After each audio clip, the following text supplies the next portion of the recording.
lot that you stuck around, and when it was 31 to, 14, Katrina, 31-14 at halftime, it looked like it was a bleak situation, but when you're reading between the lines and you see the fight that these kids have, and you look into their eyes at halftime, I didn't need to get on them. We had guys in position. You also saw signs of our offense where we had a chance to move the ball. So halftime was not, and I'm sure I'll get some questions about it, it was not a situation where we needed to motivate them. That was not the case. We just need to coach. Continue to put them in position to make plays around the ball or with the ball, depending on what side of the ball you're referring to. And to the credit of the kids and the assistant coaches, they did it. This is one of the most powerful offenses we'll see all year. And we held them to 7 points in the second half, and our offense was able to put up 619 total yards with a lot of freshmen starting to show up with Buddy Howell, obviously, and Caleb Woods. And so there's a lot of things we're very excited about for the future. Some things that jumped out to me. Quez, his 2 touchdown rushes, he continues to thrive when 96 yards and you're starting to get tight on time. We talked about Greg, you'll hear me refer to him as Buddy. So Buddy Howell to get 118 yards as a freshman, we knew there was a chance. And guys, it's not easy to pull a red shirt off of someone going into the 7th game. But you've also heard me refer to our developmental program. And Chuck Globey, Coach Harriet, the offensive coaches deserve a ton of credit because we saw him go from 211 pounds when he got here to 222. We saw his strength numbers continue to climb. We saw him get better as a football player with some of the things we're doing throughout the week, and got to a point where we knew we needed his help. And I'm proud of Tony Moore to fight for that first down at the end of the game and cover the ball up when that was a critical situation. So there's a lot of things that our guys could and should be proud of. Defensively, a 3-and-out in the fourth quarter against this offense, a very motivated quarterback in Brandon Doughty from Broward County. That's a big deal. Got us back with the game tied, minute 39 left, and huge sack fumble recovery at the end of the game to seal it. That's a credit to our defensive coaches and players just continuing to have faith.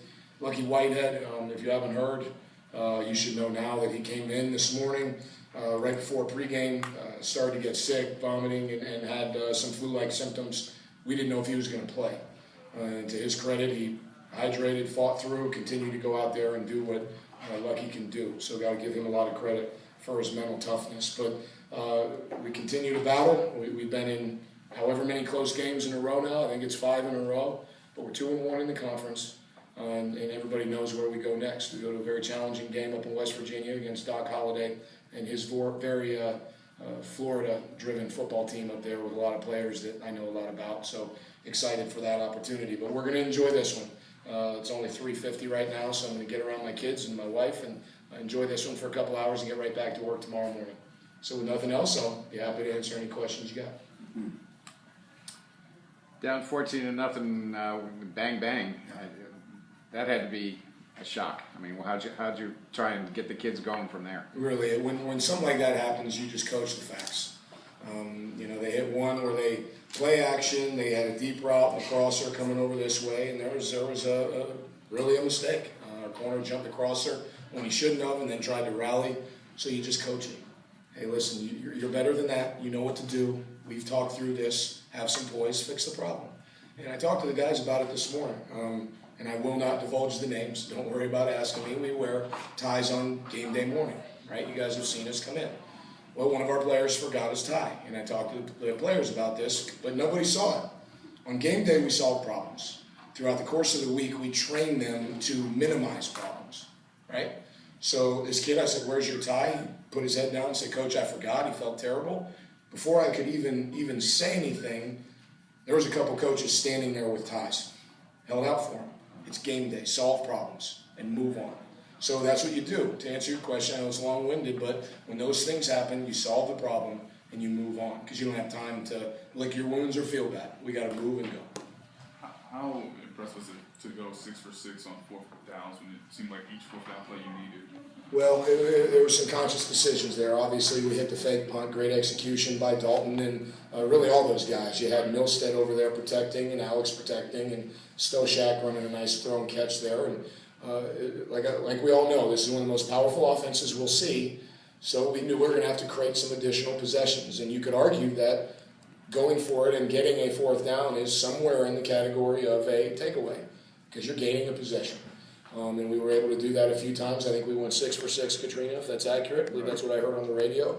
And a ton of credit goes to Brian Wright, all the coaches on offense and our players performing when we needed to make something happen. And I had a lot of confidence in the way, and Nate, this really goes into it, the way our team practiced. And for those of you that were around, Chuck was around, we created adversity throughout the course of last week during the bye week by having full padded, challenging practices. Our kids answered the call. And then when we started going into Western Kentucky prep, our offense really was hitting on all cylinders all the way up and through the walkthrough this morning. So all those things factor into going for it on fourth down 6 times. You talked about Buddy Howell and the whole decision there. At what point did you decide you wanted to use him? At what point today did you decide? We honestly, we knew going into the bye week that there was a chance. So what we decided was we did a lot of good last week. So that was an advantage. We were able to get our ones versus ones, and we were able to roll Buddy in to see him perform with the ones and against the one defense. It became pretty clear that this kid is potentially ready to help us. By the end of the week, it was very clear that he was potentially ready to help us. So we're not surprised by some of the runs that we saw out there. Some of the guys have been in practice. I don't think we're that surprised either. The thing I like about Buddy is I believe he's got the personality and the character where he's not going to all of a sudden be affected and change. I see Buddy coming back to work tomorrow and making good decisions tonight, and that'll allow us to make progress. You featured Caleb for the first time this season. What led into that, and what did you think of his performance? He made some nice catches. One of it might have been either the first play or early in the first quarter. He had a throw to him on the sideline and dropped it. And some guys are saying, "Come on, Caleb," and some of us were saying, "You're fine. Next play, roll on. We believe." The kid made some nice catches today. He had a touchdown catch. He had one that got us down to the 1 yard line, I believe. I'm going off of memory here a little bit, but. Caleb has come a long way as a human being, as someone that performs much better in the classroom, and it's carrying over onto the football field. And I said that in my interview when I was with some of the guys that were on the interview committee, that how you perform off the field will carry over on the field. And you're starting to see signs of that in games like this. And we got a long way to go. There's a lot of things we have to do to get better, but we found a way to win today, and hopefully we have a good prep week for Marshall because they're a great football team. You mentioned not having to say a rah-rah speech at halftime, but what was the reaction from the players? I mean, do you feel like they needed to talk to themselves more so than you giving a message? Well, we do have a protocol at halftime where they go in, they get hydration, they get nutrition, they get calories. During that time, offensive coaches are meeting, defensive coaches are meeting. I'm usually meeting with Chris Hurd on any special teams issues. And then we go in and offense coaches talk to their players, defensive coaches talk to their players. I'm in listening, making sure the message is getting relayed clearly. That's just our protocol. And when you have a routine and how things are going to go, then it makes these things easier to deal with. 31-14. Okay, we're going to go in, we're going to problem solve, and we're going to find a way, and we're going to move on. So then they call them up, and at that point, it's a decision by me. Do they need an emotional lift? Do they need to just be coached and taught? And at that point, we made the decision that they just need to be taught, that we're in position, make the play, we'll simplify and tweak some things and put you in position for success, take over, make some plays. And they did. What did you see as the major factor as to the defense getting better as the game went on? Especially in the fourth quarter. Sure, so I'll make some plays with contested balls. You think about that first, it was the last touchdown of the second quarter. Barnes was right there. He was in good position. He had him covered. It's not like it was an uncovered guy running down the field. That kid won the contested ball battle. I feel like we won some more contested ball battles in the second half. I feel like our defensive line cranked it up a little bit too. Got a couple sacks, got some hurries, got some pressures, got some hits on Brandon, and Brandon's a very good football player. And, so that's some of the factors that come into play there. But Chuck, nothing. It looked like for the first time in a while, Quez was able to really take over the second half, really lower his shoulder when he needed to. Yeah. I mean, was that the Quez that you've been expecting to see this year? I think we've seen signs of it throughout the course of the year. You know, he dinged up his shoulder early in the season, and he continues to get healthier and healthier. And I think his confidence level, Chuck, is growing also. I mentioned on the radio before I came in here, some of you guys know Rosendeer's little weather report, right? At the beginning of stretch, and the kids requested that Quez be that guy. While it's a simple thing, it's really not. He's starting to feel like he's one of our vocal, visual leaders, and when that starts to happen with your quarterback, that starts to morph into different things, and I think you're starting to see it on the field. Did you feel on the sideline that he was really getting into a role there? I did. I really did.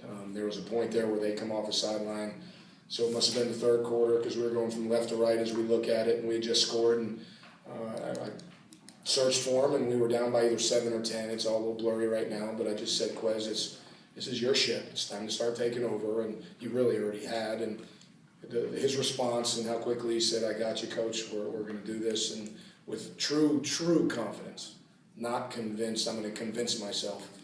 He believed he was going to find a way to help us win. And obviously, you throw a little pass to Lucky, and he scurries down the sideline. That helps too. But he's really coming into his own. The call to Lucky, was that I saw he came from way outside across. Yeah. I mean, was that something you hadn't used all day? Or? No, it's something that we had used. There's just times based on what they give you, we may have gone to someone else or hit him with the ball earlier. You know, it's more man. It's pretty common, so it's not like this is a secret. If it's man, you're going to keep running. If it's zone, you're going to sit in the hole. So you may have seen that play, but a different version of it based on what the defense gave us. Do you know the status of what happened with Ray Ellis there? I believe he was back out in the second half, right? So from what I understand, it's a contusion. So he's on good. the knee. Mm-hmm. On the knee. Yeah, it was a little scary early, but when I went out there and the medical staff checked, and pretty quickly they can tell the health of the ligaments, and so I felt pretty good at that time. And for Joe Henry and Shalom, was that just cramps? Cramps, yeah.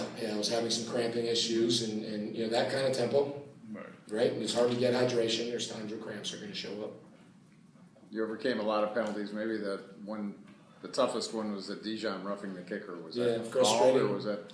No, I think it was legit. I mean, if you run that flush into the kicker, it's a penalty. Is that his decision though to go for the block, or was that? No, it's the call. And really, you blame me. I mean, I need to do a better job of coaching him how to torque his body away from the kicker, and that's you can put that in my screw up column, and I'll get that fixed. Any other questions? Thanks, everybody. Appreciate it. Thank you.